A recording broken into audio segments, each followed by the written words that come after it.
And I'm kind of the same way. It's like if I'm not like fully happy with things I'm doing, how am I going to like make somebody else happy? You know what I mean? Like it's even in creating content. Like if I'm having a bad day, like a real bad day, and I try to force myself to make content, it ain't gonna be good. Right. I'm a professional, all, but like we've had streams together where you're like, something's off with you today, dude. You know. Welcome back to the show. There's no telling where we'll go. So come and share a laugh on the Imp and Skizz podcast. Clap along if you feel like happiness is the... What's the words? What is happening? Clap along if you feel like happiness is the truth. Is that the words? Your tooth. I don't know. That's the words. I don't know. That's the words. Is that Bruno? This is weird. This is so sad. What are we talking about? It's Pink Floyd, dude. Don't do that. I think it's Bruno. What is it? Anyways, we're talking about happiness today. That was actually, I'm not cutting any of that Worst out. intro Yeah, ever. we're keeping all of it. It's because of how we start over. Yeah, you guys get raw us, whether we know the lyrics and artists and all that. Are we recording? Yeah, we are. Yeah, we're recording. I just had to make sure. Yeah. Anything else you want to get out of the way during this awkward intro? Dude, if I had some gas, I would do it, but I don't. I would. If I did, I would do it, but I don't. Man. Well, first of all, hi everybody. It's What's good. up? It's good to see you again, and thanks for coming back. And we're gonna do something different today. We're not gonna talk about Minecraft. Yeah, I know. We really hitched our wagon to Minecraft the last 3 episodes, right? When Scar covered the life series. Yeah.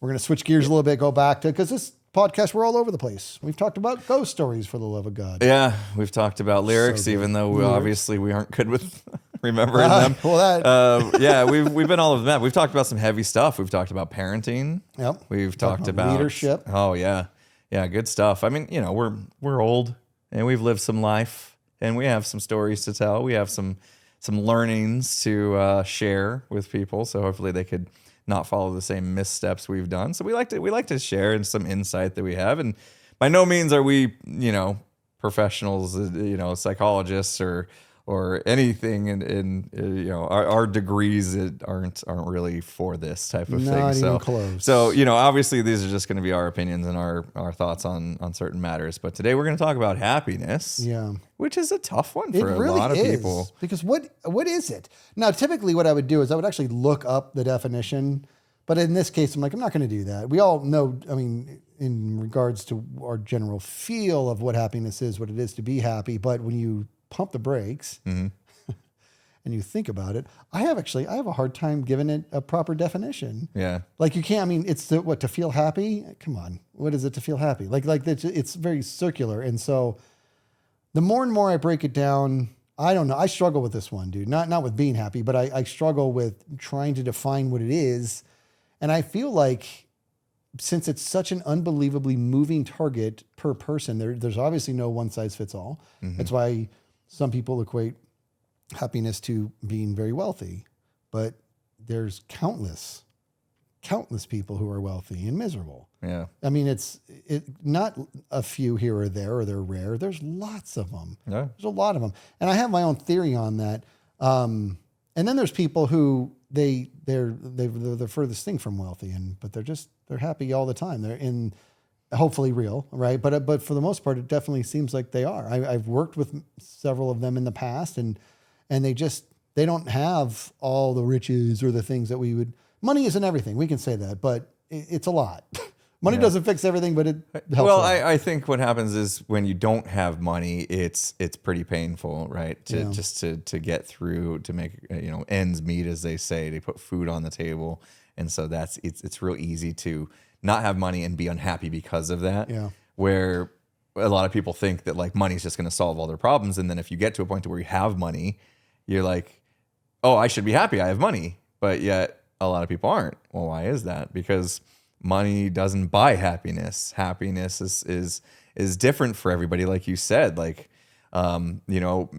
maybe 10 years ago, I would have said to myself, if I ever get 1 million subscribers on YouTube, I'm going to be the happiest person alive. Yeah. I would have been wrong because Yeah. I got there and I'm not the happiest person alive, Right. you know? So it's like even goals that you set for yourself may not be the trigger between happiness and not being happy. Right. You know, it's going to mean something different for everybody. And I'll be honest, like this topic actually scares me because when I think about happiness, I sometimes worried if I'm incapable of it. Yeah. You know what I mean? And Yeah, I do know what you mean. That's huge. We've had a lot of talks about this. It's very, very scary to think like I may never actually in my own mind be happy because I'm always like looking for the next thing. Yes. Right. Your goalpost is not 10 yards in front of you. And if you go a yard, it's 9 yards. Your goalpost is 10 yards in front of you. And if you go a yard, it's still 10 yards in front of you. And if you go 10 yards, it's still 10 yards in front of you. You're never, you got to, that's a problem with you. There's no, I mean, honestly, you could be happy. You would only get there based on those parameters. If you are the richest person in the world, you own all the newest technology, you have no problems of any kind. You experience no loss, no heartbreak. You experience nothing that's negative. Everything is, and I'm talking about planet wise. Yeah. In the planet that you would have to be number one most wealthy person on the planet. And even then it's a stretch that if you're going to actually be happy. I'd have to have more subscribers than Mr. Beast. You'd have to, that's tall order, buddy. Yeah. And that's what's funny is that when we're all chasing happiness, I don't know if we always know what we're looking for. And I think the reason that a lot of people specifically find unhappiness when they do reach a state of wealth, or they do come into like a lot, we associate money with happiness. They're not, that's not what money is. Money does bring freedom. That's what it does. It brings freedom. Yeah. But it also brings handcuffs if you're not careful, because if you're not smart with your new influx of money, you're going to tie yourself to more debt and be in a worse spot than you were in. If you ever run the numbers in regards to people who win the lottery and what their finances look like 5 years later, it's jarring on how many of them go broke. Yeah. You know what I mean? Because they we see it with celebrities too. Yes, you do. Yeah. Yes, you do. Just like blow all their money and stuff. Yep. And, I don't know. I think there is more pressure. Like once you get something, there's more pressure to not lose it. So you start to feel that. But then again, like you said, I think also comfort, like once you start to get comfortable, right? Like let's say you won the lottery, right? And next thing you know, you've got like everything taken care of. You've got a personal chef. You've got somebody coming in, walking your dogs, picking up your dog's poop, even cleaning your house, doing everything, right? You've gotten so comfortable now that when something gets even the little bit discomfort, just a little bit of discomfort in your life, it feels so bad. It stands out. You know like what I a sore mean? thumb, yeah. It's so painful when my landscaper showed up late today. You know what I mean? Like it's like this. Then you start to fixate on the dumbest stuff that, like, when you were younger or anybody that's like going through hardship, it would be just like, come on, you're complaining about the dumbest things. Yeah. And so you start to make these like mountains out of molehills because you've gotten so comfortable. You're just looking. It's like we're always like looking for some reason to be in discomfort. Yeah. You know? I agree. But if we can flip that, then I believe that you can find yourself in a state of happiness and peace. I really do. And here's an example, right? So this is bothering me, right? We know. So first of all, I feel like I should say to the ether, right? I went and found myself a neurologist. I got a lot of static online. Yay, I know. Insert crowd applause here. Yeah, I got a lot of static. A lot of static. I know, because what podcast did we talk about this? And you said my homework is I'm going to go find a neurologist. Well, I did. It just took a while. It took a while. You're a busy man. You fly to New York all the time, and I got to go back. Again. But I went and got myself a neurologist, and I am experiencing like interesting problems with my right eye right now. And it was enough to really mess with me. Yeah. Like it was consuming me, right? To where now I'm on steroids. It's just a 2-week treatment I got to do and it'll be fine. Yeah. We were going to record this podcast like earlier in the week. Yep. And you're like, I can't do it. I can't see straight. Yeah. Like I can't see anything. Yeah. And I was like, well, that's a podcast, so you don't need to, but Yeah, I'm with you. I could see how it'd be hard to think if you can't see out of your eye. Yeah, well, it was because they had also. I went to a neurologist. I also went to an eye doctor who sent me to a retina specialist. And in any case, I'm going to fast forward this story. They had to do some stuff to my eyes, and it ended up doing more damage that day than I thought was going. Not damage. It ended up skewing my vision more than I thought it would. You were literally texting me with Siri because you couldn't see your screen. I couldn't type on my phone. So at that point, I'm like, yeah, he should probably just go home. Yeah. We could do this another day. It's all good. Bud. It was crazy. But so now now my left eye's doing fine, and it sounds crazy, but that makes me happy. You know what I mean? If I only focused on the right eye, then it was going to consume me, which it did for a couple of days there. But I'm not. I'm like, well, my left eye is fine, and hopefully, and I'm on treatment. So all things considered, this is okay, and it helped me deal with it, right? But if I just only made my life about the discomfort I'm feeling, then I would lose. Then I'm not paying attention to the fact that my left eye is working, and to the point to where, I mean, if I think this is bad, imagine if both my eyes had this problem. I'd be very bummed out, super bummed out.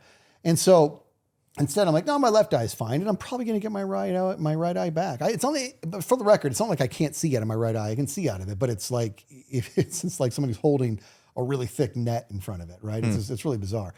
So that put me into a place to where I was like, if you just focus on the things that you do have, then you're good to go. And we've touched on this before. Where, how much money, we all want money. How much money would it take for your entire family to be sick? No, you're not ever. Yeah. Nobody's taking. Not doing that. Nobody. Yeah. And if anybody out there had an answer, then you need to reevaluate yourself. If nobody's doing that, which could be argued when your family's good and healthy, you're now the richest man in the world because there's no amount of money that you would be willing to accept for them to be sick, right? So I do that a lot.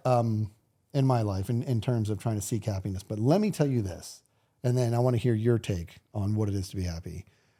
For me, and it took a long time to learn this, I was the furthest thing from happy. Me personally, I was the furthest thing from happy when I kept trying to find ways to make myself happy.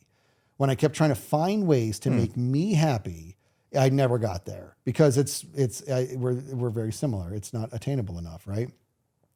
But when I started making my pleasures in life around bringing great things to the people around me who I love, then I was happy. It was crazy. Yeah. Like when I started focusing on my wife, what can I do for her? Like right now, let me listen. I heard her voice the way she was on the phone on the way home. She had a rough day. So, okay, I'm gonna clear this kitchen up so that when she comes home, we're just gonna sit down. She's just gonna talk about her day. That's what she needs right now.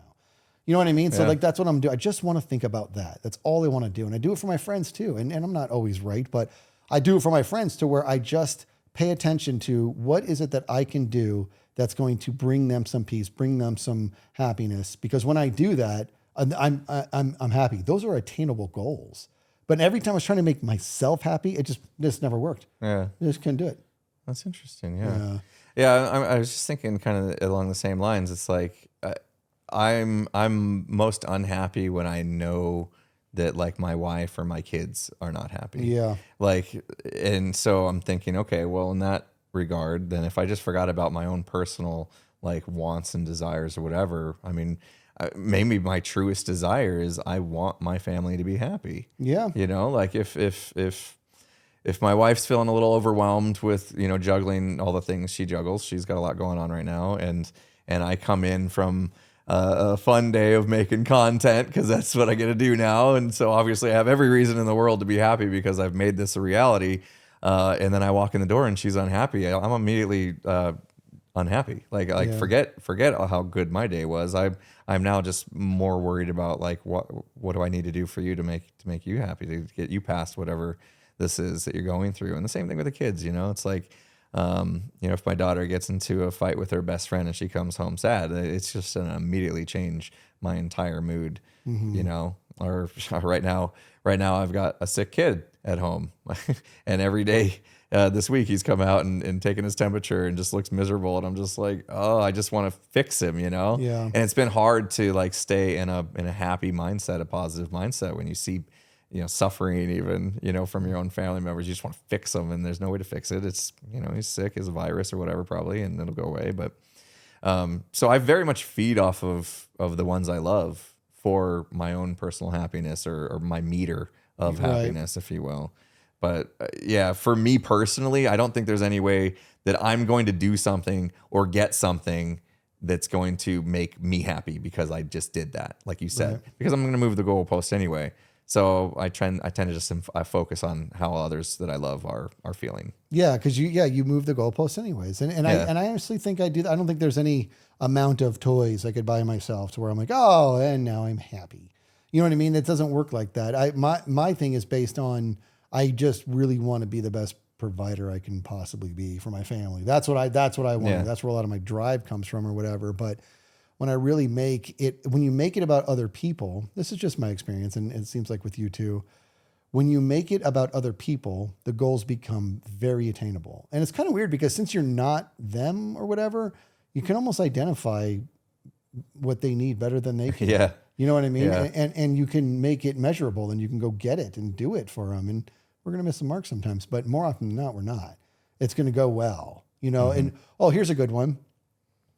My wife, so she has her hairdresser. I may have talked about this. I don't know if I did, but she has her hairdresser. She comes to the house, right, to do my wife's hair. House call hairdressing. Nice. House call hairdressing. Well, I mean, she used to go to her, but like the woman had to leave the building she was at. So now it's like, she's like, I just do it out of people's homes.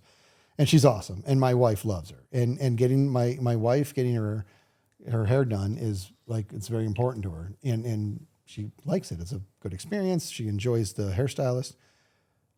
Well, they do it in the kitchen. And they had already we've done this a couple times, but the last time they were going to do it, I knew they were going to do it like 3 o'clock or whatever. And my wife does the same thing. She comes home, she cleans up, she mops the place, she straightens the kitchen, she gets it ready. It's a big old thing after she just worked all day, right? Mm-hmm. So I was having a pretty slow day and I work from home. So I was like, I know what I'm going to do. And so I did all that and I cleaned the kitchen and I polished the kitchen. And then what's more is I make sure there's music that they can listen to. And I put 4 towels out or two towels out there. They always use 2 to 3 towels. I put 3 towels. 3 towels out there, 3 freshly clean, folded towels right there on the island. There's your music, perfect, kitchen or whatever. And I was like, my wife's going to come home and see this and be like, I'm really loved. And that's going to make her feel happy because she didn't ask me to, actually, not only did she not ask me to do that, she would never ask me to do that. Yeah. You know what I mean? Because this is something that she does for her. And my energy in that was, I not only want to set this up so you don't have to do this, I want to drive home to you that I'm 100% supportive of you doing this. You know what I mean? Like, because sometimes I think she feels bad and I don't want her to feel bad. Because they're really expensive, but that's okay. They're few and far between. My wife's the same way. Like, always feels bad about spending money. Yeah, it's hard. It's like, I struggle. I really struggle to spend money. I do, and on me, I have no problem spending money on others. You know what I mean? Like anytime, like my daughter, she has sunglasses, but they weren't really right for what she does, and she was wearing like really nice Oakleys. I'm like, where did you get those Oakleys? She's like, well, I borrowed them from so-and-so. I'm like, well, that changes now. And so my father-in-law was over on the east side and I said, can you please take her shopping for Oakleys? I actually don't care about the price. I don't care. Just tell her, just pick one out and then have her send me a number. So she did. And I loaded up her account and she bought these really nice Oakleys and she takes none of it for granted. But it was one of those things where I was just like, yeah, no, I want to be able to just give you whatever you want. That's what I want to do. And from a parenting standpoint, I still question as to how wise that is, but she's proven over and over again that. Yeah, I think that's where you have to gauge like how they act afterwards. Yeah. You know what I mean? Like if it starts to become, I can tell a story about my youngest because we've had that moment where we had to kind of like put her in check, and she's 11 years old now. So we went on a cruise just not too long ago, a couple months ago. And we took her with us on the cruise. Well, the whole family went. And so this is like the first time my kids have been on a cruise. My wife and I have been on a cruise with you and your wife, and we loved it. We absolutely loved it. And so we wanted to take our whole family. So we take our whole family on the cruise. And my youngest one absolutely loved it. She just absolutely loved the whole cruise experience. She was digging we were giving her some freedom, like go ahead and go down to the food court and grab self-sized pizza whenever you want. 11-year-old, awesome. 11-year-old, like that's a super big deal, And she would just get such a smile on her face, come back up with her food and know that she had done it herself. And then like just the whole cruise experience is just amazing. If you've never been on a cruise, Do it. And you can, do it. It's such a good experience. So we get back home after the cruise. Perfect vacation. We loved every minute of it. And we start talking about, what are we doing for the next family vacation? And like, okay, well, the next one's going to be in the summer. Like we like to go to San Diego in the summer. We love San Diego. Just in the middle of summer, the temperature there is so nice. And we love being on the beach. Like we really love the beach. And to the point to where like 10, 12 years ago, however long it was, we started we rented a beach house. Remember us and our friends, right? It was Pink Dolphin. It was for a birthday, yeah. And so we went and we stayed in a beach house on the beach in San Diego, and it was like the best experience ever. Yeah. To the point to where my family now like makes it a yearly tradition. That's awesome. To like get a VRBO beach house, and one where you can like walk out the back patio and be on the sand. Yeah. I remember grilling burgers when we were there, and I was standing on sand. There was sand on the deck because the beach was it's just amazing. It's the most amazing thing. So we've tried to do it every year. Obviously with pandemic, we missed some stuff, but so then we told her, okay, so we're gonna get back to San Diego. We're gonna do the beach house thing this summer. And she's like, no, I mean like a real vacation, like a cruise. Like, oh my gosh. So now a beach house isn't good enough for you. We've now set the bar so high that's now it or nothing in her world. And I'm like, okay, it's time for a reality check, like it's time to bring things down. So I totally get what you mean. Like we got to also be cognizant of like spoiling is what it's called, because it's literally like they've gone bad. They're not looking at the picture, not like understanding the value of money and the concept of all this, right? It can get out of control. So yeah, we've had to do that. But it sounds to me like, yours, at least with the sunglasses, it may have been a big expense, but she's very grounded and understands like this is not, okay, now how about a new bracelet, or whatever. Like she's not going to start milking you for more. No, she never does. In fact, last time I needed to go shopping for my wife's, it was either Christmas or a birthday. I don't remember. I told my daughter, I was like, she happened to be in town. I'm like, come with me, because I don't know. So come with me and help me shop for stuff, because you know what mom likes. And so we did, and she picked out some really good stuff. Like she did such a good job, and she was having the best time picking stuff out that she thought that my wife would like, that mom's gonna like. And I was like, okay, now for you. And she's like, what? No. I said, come on, grab some earrings or something. And she's like, no, Dad, no. And I said, I know you're eyeballing some earrings. She's like, I did see some. I'm like, just go get them. She's like, it's okay. I just wanted to help you. Like she got it, and I had to talk her into it. I'm like, just go grab the earrings. Just do it. Because I was like, I want to do this for you because you really helped me out, Yeah. So she gets it. You know what I mean? She understands. She doesn't take any of that for granted.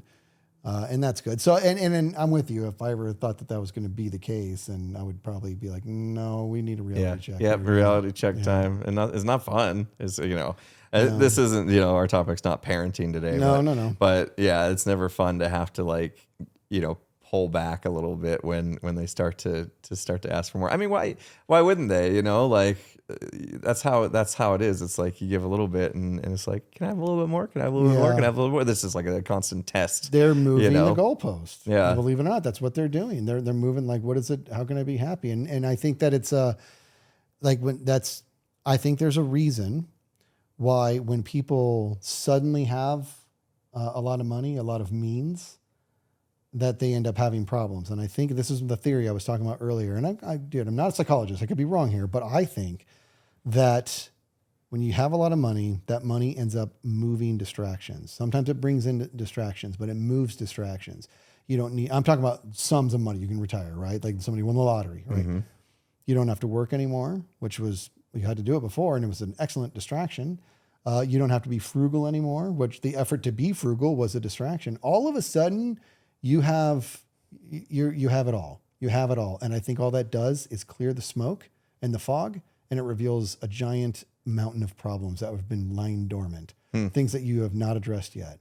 I think that's what ends up happening, is that once things are taken care of, it just gives you're actually able to see yourself for the first time. And I think a lot of people get scared. I think that they get into a place where they're like, is this all there is? So I have nothing left to offer? Is there nothing to me? Was my entire existence about trying to get money? Now that I have it, my entire existence is about nothing. And that's why I think you need to have the ability to pivot what feeds you, what makes you happy. And this is easier said than done. Definitely not something I've mastered, but there was a girlfriend of mine that I had, not a girlfriend. We need to come up with something. It was a friend who was a girl. It's important. The story, the fact that she's a girl makes this important. She was a friend of mine. She was a girl. She was my girlfriend, but she wasn't my girlfriend, right? She was just this person. Yeah, there was no romantic. Nothing like that. No. Part of the relationship. Now I will say this, okay? I'm gonna be very, very clear here because it's part of the story too. Super hot, like ridiculously hot. Yeah. Okay, I'm waiting to see why that matters, but okay. You're gonna find out. Okay. Because guys were always tripping all over her all the time, right? And her and I just became good friends, and it was really it doesn't matter how hot she was. It really was a brother-sister relationship. It just was. That was our dynamic, and there was nothing to be concerned about. I'm like established in my marriage. I mean, it was actually a matured marriage, and she was married and all that. But her marriage not so solid, right? And she just couldn't get happy, and we would talk all the time. And she was. I remember she says to me, well, I don't know, like, what am I supposed to do here? Because I just I don't want to go home or whatever. I'm like, well, this is between you and your husband. You guys got to work this out. And the things that she would complain about were very trivial. And I was just like, okay, well, I'm going to level with you then. And I said, you need to grow up. And I said, that's not what you want to hear, but you're acting like a child. You're actually acting like a spoiled little girl right now. And I said, and you're never going to be happy if this is how you're conducting yourself. And so she went home and told her husband that. And apparently he went, yeah, go Skizz. Like he was like really into it. And so we talked more and more and more. And I said, you need to change what you think makes you happy. Because she was doing some pretty self-destructive stuff because she just kept seeking something. She couldn't find balance. And to this day, I've always wondered, I feel like I don't know if that was good advice or bad advice. Part of me thinks now, because this was many years ago, part of me thinks now that it was not great advice because I don't think I articulated it very well. I said, change what makes you happy, like you can turn a dial. I wasn't clear enough that I wish I could go back and say, this takes effort. It does, but you need to find happiness in doing something for him. That's what you need to do. Like actually find happiness and joy in watching the look on his face as he receives whatever it is you did for him. You know what I mean? Mm-hmm. Whatever it is. Go find joy in that. And if you can't find joy in that, then there's probably a different discussion to be had here. Yeah. You know what I mean? And that's where I was just like, I'm not trying to fast track a divorce or anything like that, but you have to make an effort. You can't sit there constantly waiting for him to make you happy and you're not doing anything. Yeah. You know what I mean? And by the way, the guy always trying to make her happy. Now, he was aware of the delta and how she looked and how he's not a bad looking guy, but she actually just was that attractive. You know what I mean? It was one of those things where it was like arguably a mismatch, if you will. He outkicked his coverage. And he just kind of dealt with that. But he was always trying to make her happy and it wasn't working for her. He was outwardly focused. She was very inwardly focused. Mm-hmm. And that's a marriage that's destined for implosion, right? If you have two people who are both inwardly focused, it's going to be a pretty empty marriage that they're both kind of faking it. When you got one who's outwardly focused and one who's inwardly focused, then you just have one who's consuming the other. Mm-hmm. Right. That's all that's happening. And it just gets to a point to where all that's left of the person is just a shell of the person that's left. And the person that's been doing all the consuming was never really fulfilled anyways, because they then never reciprocated. There's joy in reciprocating. Yeah. But when you have a situation where both are outwardly focused and they focus on what can I do for you, that's when you have magic. I just think I explained it to her poorly. I just was like, you got to change what makes you happy. I got to be better than that. Yeah. Okay. Great. Thanks, Skizz. Yeah, I know. Can I have a manual or something? And to her credit, she said, how do I do that? Yeah. And my answer was, I said, it's not easy, but you have to focus or try or something. First step is think about it. Yeah. First step is actually be willing to entertain that this is a path you want to maybe give a go. Yeah. But if you just keep making it about you, it's never going to get better. This all sucks because you're making everything about you. Yeah. I think you're absolutely right. Like I said, I'm not sure if I'll ever be happy, and that's just the me on me stuff. Right. Yeah. So that's the, okay. Obviously doing well now. Money's okay. It's good. I don't have to stress about that as much anymore as I did earlier in life when I was worried if I was going to make a mortgage payment or whatever. Things are good in that area. So now what am I mad about? Oh, I'm overweight. Yeah. Okay. Let's focus on that. I'm just gonna be upset that I'm upset that I'm getting old. Can't fix that. Like, you know what I mean? Like, so you start to focus on all these other like things just to be miserable about. Yeah. And you can really just get like fixated on that instead of just like taking that minute, like you said, like maybe I don't think about the fact that, like you said, my eye or whatever. I'm gonna think about the fact that I do have a good one. I still have a good eye, instead of me being like, dang it, I'm so mad that I gained weight during the pandemic. I'm going to be like, well, hey, guess what? I still have a able enough body that I can get my butt into the gym and fix that if I really want to fix that. I can go pop on the, what's the podcast we did? What's Stopping You? What's Stopping You? I'll pop on the What's Stopping You podcast and get jazzed about getting after it again. Look at the feedback we're getting from people who listen to that podcast. They pulled the trigger. Yeah. It's inspiring me. We released an inspiring podcast called What's Stopping You? Yeah. And the result of it is now come full circle, and it's inspiring me. The stories I'm hearing from the people who have changed their lives since that podcast is mind-blowing. We might as well take a second to do our own little self-promotion plug, because I know a lot of people that are probably listening or watching right now are like new what are you talking to this about? podcast. Yeah. And you might actually be shocked that we're talking about this subject at all after, Scar and the limited life discussions.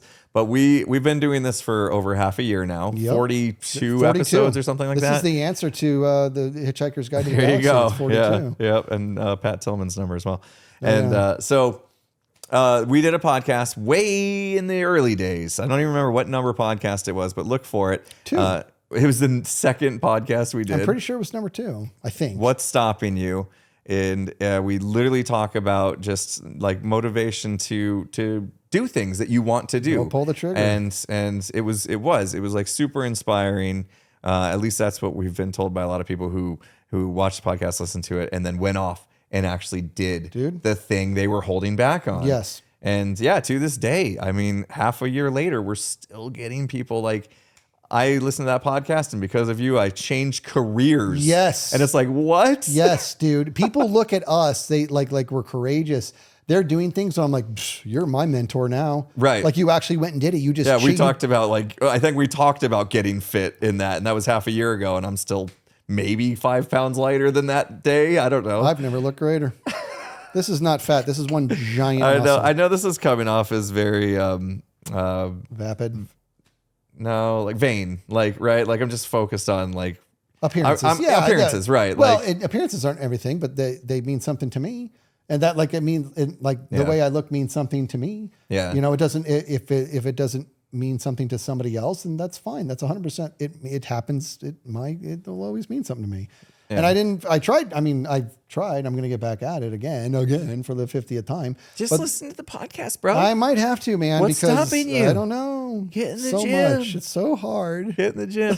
I get weekly, like every week I start the week off for like pretty good. Like every Monday I wake up and I'm gung ho, man. And by Wednesday, I'm over it. Yeah. Dude, like I slay Monday through Wednesday afternoon. Yeah. Like I eat perfect. I am in the gym. Like we have our own home gym now, which is super convenient. So nice and comfortable. And like, I'm good. I'm doing everything right. And then like Wednesday midday hits and I'm just like, I'm so tired of doing the right thing. Yeah. Can I get some beer and pizza for dinner? Like, because you wanted the needle. It's the same thing as a heroin injection. Yeah. It just is. And I know this is not a popular opinion, but it is. We've talked about this. It is, man. Food is a drug. Oh yeah. And we talked about this in that podcast. It's arguably more powerful than any drug you can imagine, because I'm talking meth, I'm talking heroin, because you don't have to do those to live. You have to eat to live. And on top of that, it's a multi-billion-dollar industry where people have made their entire life craft of making it a pleasurable experience. And it's so good. I love cheese. I love all the pasta and all that. But when you get right down to it, it's like, it's so bad. So you wanted the beer, you wanted the pizza, knowing it was not good for you, knowing that it was going to, in the long term, keep you even further from happiness or from fitness, but you did it anyways because you wanted that. I do it too, dude, all the time. I do it all the time.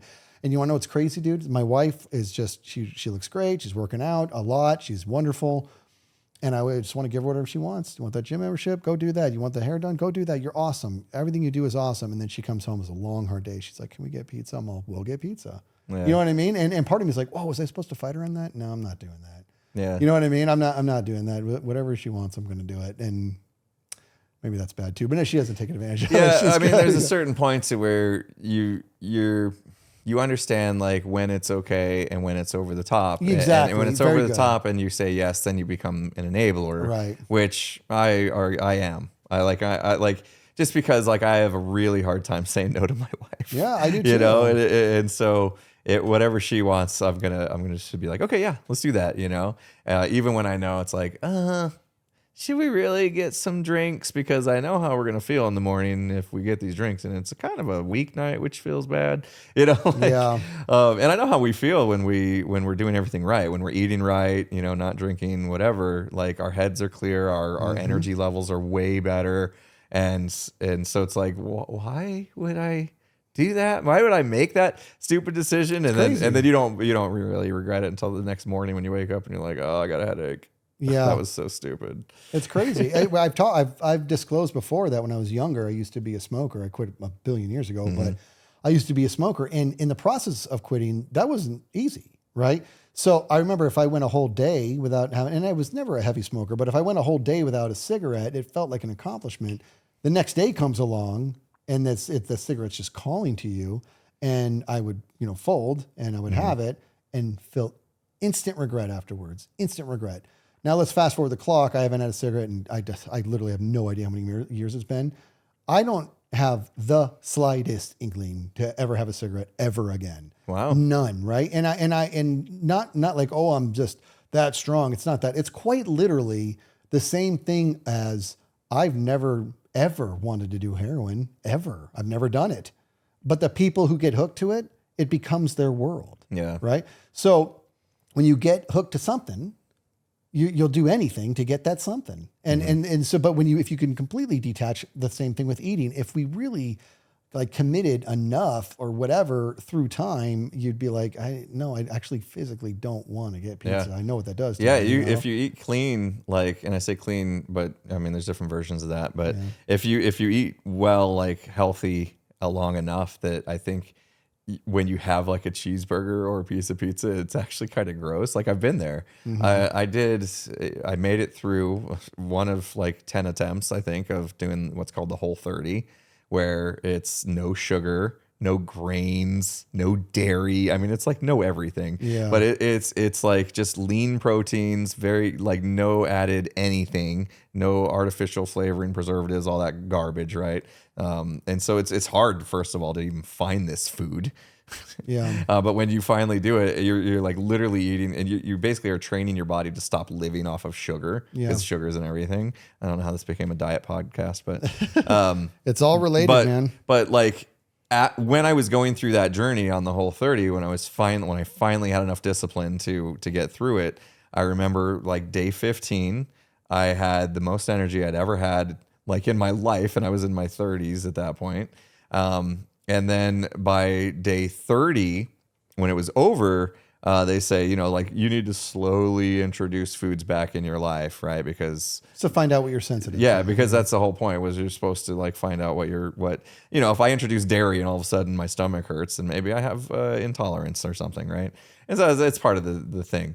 Well, I didn't really pay attention to that. I was just so happy that I got through the 30 days, and I think I went out and just got a cheeseburger. Yeah. And I felt like garbage. Yep. Like I think I almost threw up. Yeah. Like it was that bad. It's just because your body like gets acclimated. Like I haven't had soda really in forever, and I used to be addicted to soda. Yeah. Like to the point to where I would drink. They gave us free soda at work. That was the dumbest thing thermos. ever. Yeah, the day they told us that they were going to give us free soda, like access to soda fountains that we didn't have to pay for, I went out and got a giant 64-ounce cup, and I would fill it up like 3 times a day. It was ridiculous. And it didn't make you happy at all. It didn't make me happy at all. You thought soda would make you happy. Now it's free. I'm going to overload on soda, and it just made you feel like crap. What do you know? Like access to it is what, and that's the same thing like with money.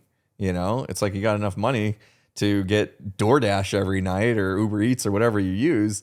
And you start doing that. Next thing you know, like food, the only food you want is that kind of food. Yeah. And then you have health problems, overweight and all that kind of stuff. I mean, that's kind of what happened to me during the pandemic, to be honest, was just too many DoorDashes. Yeah. You just get used to, it's the convenience of garbage coming at you because you tell yourself, that's what's going to make me happy right now. And we all do it, man. Yeah. We all do it. And it's just, I want to get back to what it is that, like, the core of what it is to be happy and to have peace and have balance. And I think it's exactly that. I think happiness is not a temporary thing. I think it's a very genuine energy that exists through balance. Like, I just, that's what I think is just being balanced. And balance can mean something different to each person. And we've talked about this when you and I had that crappy job right out of college. We were there for a couple months and we were at lunch and you said, I'm out of balance. And I said, I lost him. He's leaving. Yeah. And I knew you were, and I knew it was the right thing too. But that was the verbiage you used. That's crazy. Yeah. You said, I'm out of balance. And all of 20 years old and I know using words like that. That's right. But it was the exact right word. Because you didn't say I'm not happy. You didn't say I'm upset. You didn't say I hate this job. You simply pointed out I'm out of balance. And what you were expressing was, I don't know where I'm supposed to be. I just know it's not here. Yeah. You know what I mean? And sometimes that's reason enough. There is such a thing as just being like, you know, you can't change what makes you happy to such a degree that you lose who you are, right? That's I mean, maybe some people can, SpongeBob maybe, but you can't do that. You can't change the things that make you happy so much that you lose who you are. But you do need to be willing to turn some dials when needed. That was a big dial that you needed to turn. And I still stand by, everybody could benefit through just focusing on others. Like become more outwardly focused and seek out what others need and go get it for them. Go do it for them and watch what it does. I mean, for some people it might do nothing, but I don't think that's the case. I think it has to be. I think it has to be somebody that you care about. Well, of course. Yeah. Like, I mean, well, doesn't maybe even have to be, but there is intrinsically, intrinsically, if I did something that made my wife smile, that's going to make me feel, that's going to fill me up, right? That's going to fill my cup. If we want to relate happiness to a cup of water, that's going to fill it up. So I was in the grocery store the other day and I was walking down the aisle and there was a lady who was fairly short and she was trying to reach something on the top shelf. I'm not very tall either, but when I saw it, I was like, this is painful to watch. I feel bad for her, you know? And I could have just walked on by, you know, she wouldn't have even known that I walked by. She was so focused on trying to figure out how to get something off the top shelf. But instead I stopped and said, you know, I can try to get that down for you. Not much taller than you, but I'll give it a go. And she's like, oh, thank you. And I was like, you know, what do you want? And so she pointed it out and I barely got it on my tippy toes, reaching up under the shelf. You ever do that trick where you reach up under the shelf and have to poke it for you? Never had to do that because you're a tall jerk. But so I got it for her after stretching out as far as I could. I got it for her and she was super appreciative. Yeah. And after that, I just had I hate the grocery store, first of all, you know this. Yeah. But at that moment, I loved the grocery store. Like, I just felt so good in that moment that there was somebody in need and I was able to help them. Yeah. And there is just something about doing stuff for others. And I didn't know this woman. I'll never see her again. No. I'll never see her. Chances are I'll never see her again. It doesn't matter because she was in need. I helped her out. And I'm sure she did. She said thank you. And she was very appreciative of it. And that was it. It was just it's nice to have humans prove that they're good people, you know? It still exists. It still exists. And they're bleak times that we're living in right now, but I venture every time has had its bleakness. Oh, sure. Yeah. And it's just easy to see now because social media and everything's in front of your face constantly. And, and it's just making it seem like there's bigger wedges than maybe there even is. Right. You know? Yeah. Numbers would tell a different story that it's worse than ever, but who knows? Those numbers could be a lie. Yeah, But- because yeah. guess who's feeding it? Yeah. Media, and guess what they feed off of? Just getting attention. That's it. Exactly. Yeah. Anyway, that's a whole That's a different whole nother thing. podcast, Whole nother thing. and it's tough because like a lot of stuff gets politically charged too, so it's really tough for us to get into these subjects because everything is divisive about it. Yeah. That like it puts us in a tight spot. Yeah. Too, to where we have to kind of be like, are we Navigate those walking on waters. eggshells a little bit? So. Anyway, yeah, that's a whole other branch. But I think, but honestly, I think the reason that all ties in is because a lot of the awful stuff that is out there, there's still so much good. There just is, right? There's countless. In fact, I already started collecting them. At the end of my streams, I'm going to be doing a segment called Skizz Top TikTok, and it's going to be just like 5 to 10 TikToks that are like funny or uplifting. Nothing negative, and there's a lot of negative, but there's a lot of great stuff. And because a lot of what I look at on TikTok, like the good stuff, like the stuff with dogs, or when people rescue dogs, or somebody's doing just helping a total stranger, I like that stuff. I watch the whole video, so the algorithm is like, this guy likes this kind of stuff, so I get fed a lot of that stuff, right? So I like it. So I'm going to be doing Skizz Top TikTok, and I'm just going to do like 5 to 10, like every time I stream, just at the end of them. Just to have a laugh. 9 times out of 10, it's because it's really funny. You know what I mean? It's like really funny stuff. And typically, sometimes the funny is because somebody got hurt, but nothing too bad. It's nothing too bad. But I like the positive vibe of the nice stuff. I like that.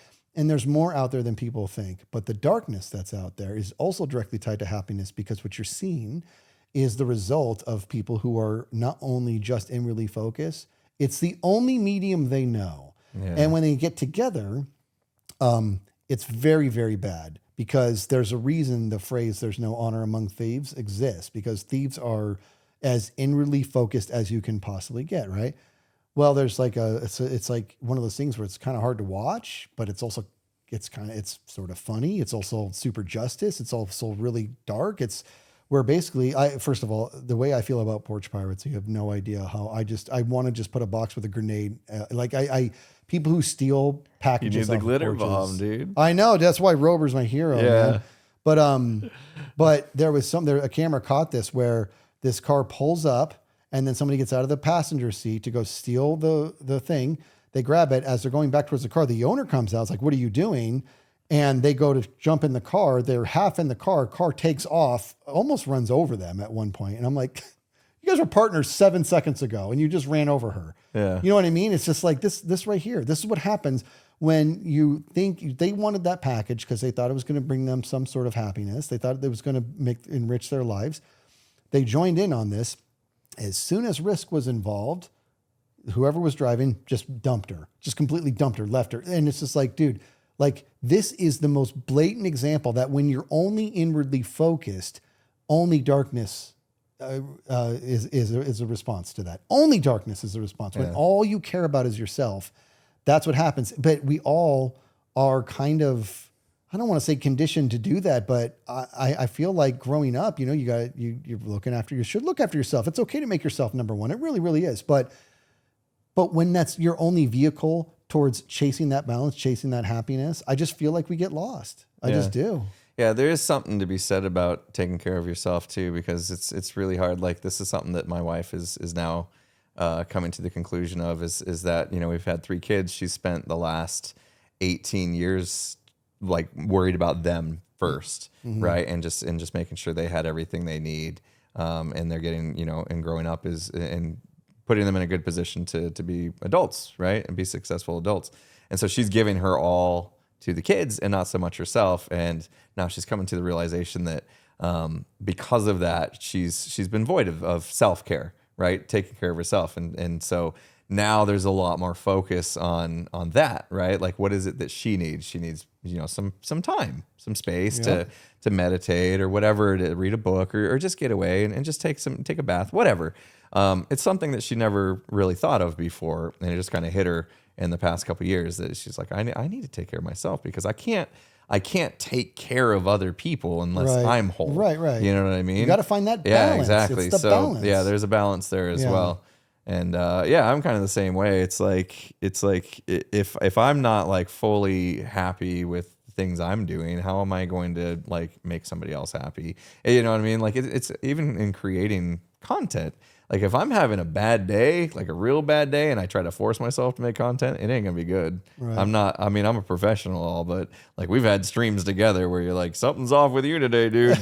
You know, and you can't always hide it. So yeah, you do kind of still need to put yourself first and be okay with that, because unless you're whole, you're gonna have a really hard time making somebody else whole. Right. You know. Yeah. You can't leave yourself out to dry. Yeah. You have to put yourself first sometimes, but when you're first only, like that's it. Like Yeah. I can, you know who I'm talking about. I can tell you this. I know people that their entire existence is about just them. And in my opinion, the things that they're missing out on in life is severe. And they're going to get to a point, I think, in their old age when they're going to look back and say, what was I doing? What is this? Like all I cared about was toys for me. All I cared about was money for me. Anything I wanted. I never once ever tried to make it about somebody else, you know? Mm-hmm. And when that's the case, I just, and you know what? And you know what, dude? Maybe that's their balance. And they're just, they're just that self-centered. I guess that is worth saying. Like we're giving our testimony, our experiences Yes. through you know, a lens that we've lived. Right.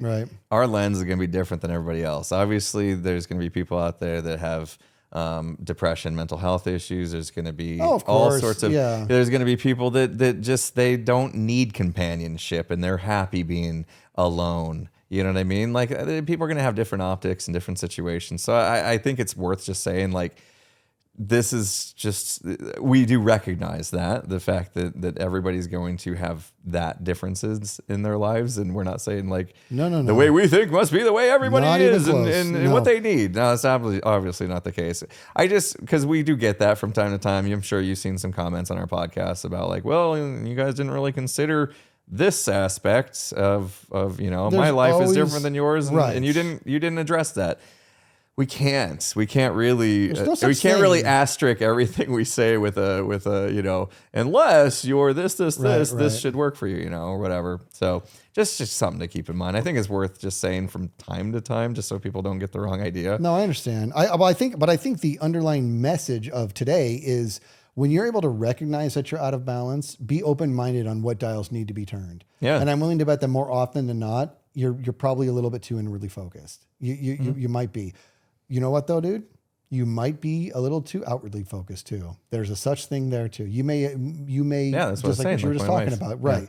You might have just gotten so used to only giving that you forgot that nobody's giving back to you, or you're not giving back to you even a little bit. Yeah. Like these are all dials that need to be turned.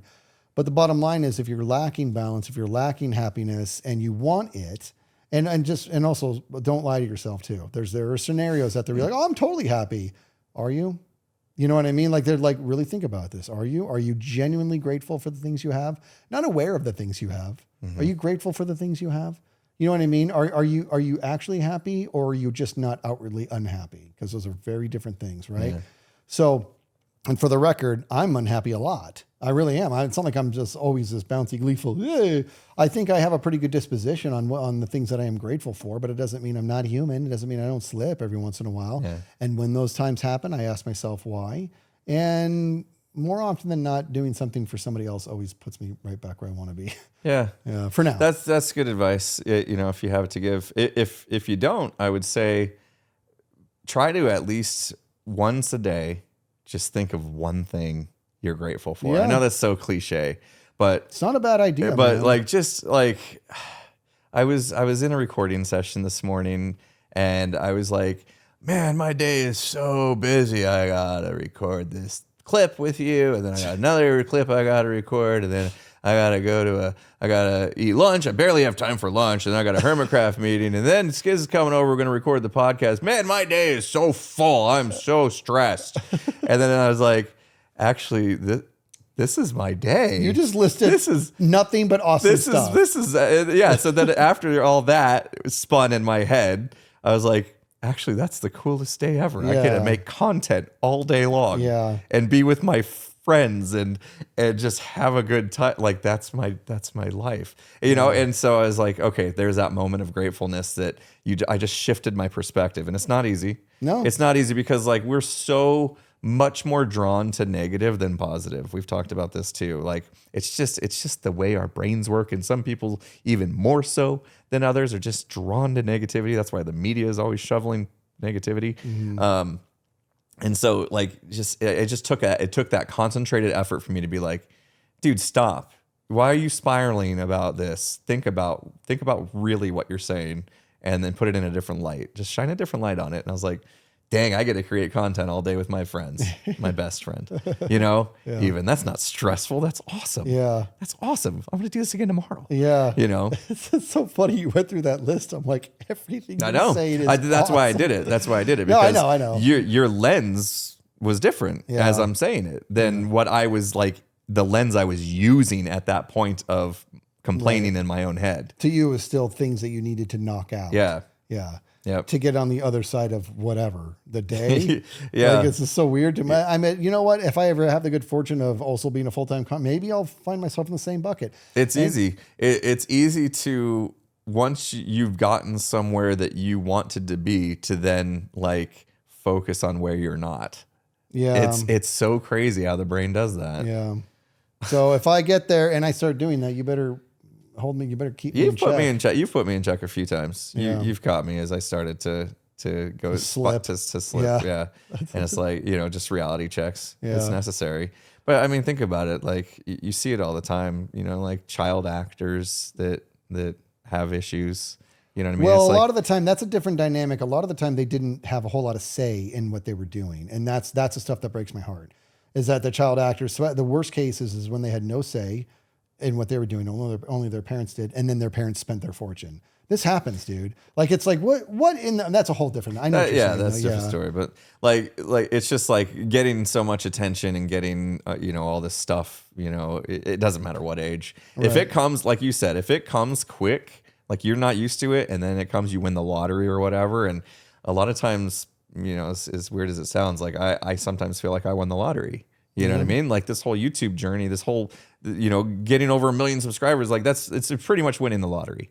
You know, yeah, it wasn't just all luck. I put effort into it. We talked about this before.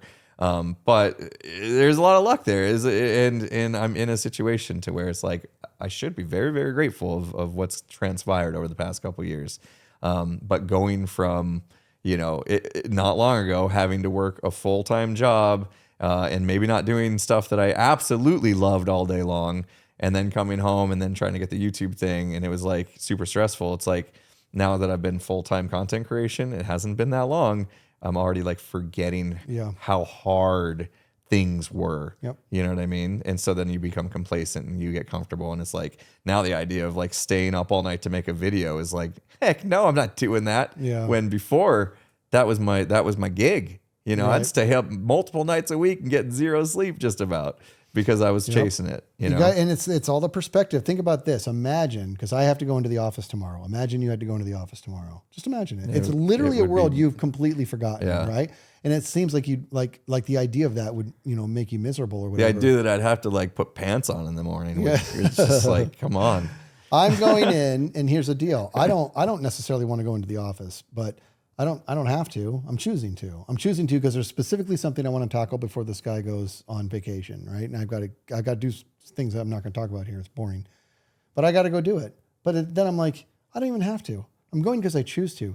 The amount of freedom I have, that's me winning the lottery. Is the fact that the reason I'm able to do any of this content creation stuff is because as of this current moment, I've got a tremendous amount of I start my days very early at work so that I can get to this stuff. But the amount of freedom I have, I won the lottery. I won the lottery too. I did. Yeah. I'm so fortunate to have the job I have. I'm so fortunate. And so that's why I'm just like, yeah, dude, this is right there. That's where I want my head to be all the time. You know, just being so aware of the things that we have because there's so much that you have at any given moment that you are just dismissing. You're just dismissing it. My brother used to tell me, you know, he said there was a guy who felt sorry for himself because he had no shoes until he saw a guy with no feet. And it was one of those things where it's like, it sucks to always have to go like down a peg to find out where you stand. But it's also not entirely unhealthy to just have a realistic perspective on how grateful you should be. And sometimes it's not going to be. Sometimes it's going to feel like you have nothing to be grateful for because things got that bad. Yeah. But you'll get through it. You get through it, and you'll be back in the plane of being grateful for things. I think if you do get yourself in that space where you're really struggling to find something to be grateful for, just realize it's going to be temporary. You know, like whatever hardships you're going through, like it's going to be temporary. Like if you're going to be resilient, you're going to figure it out, and you're going to get past it, and you're going to be much stronger for it.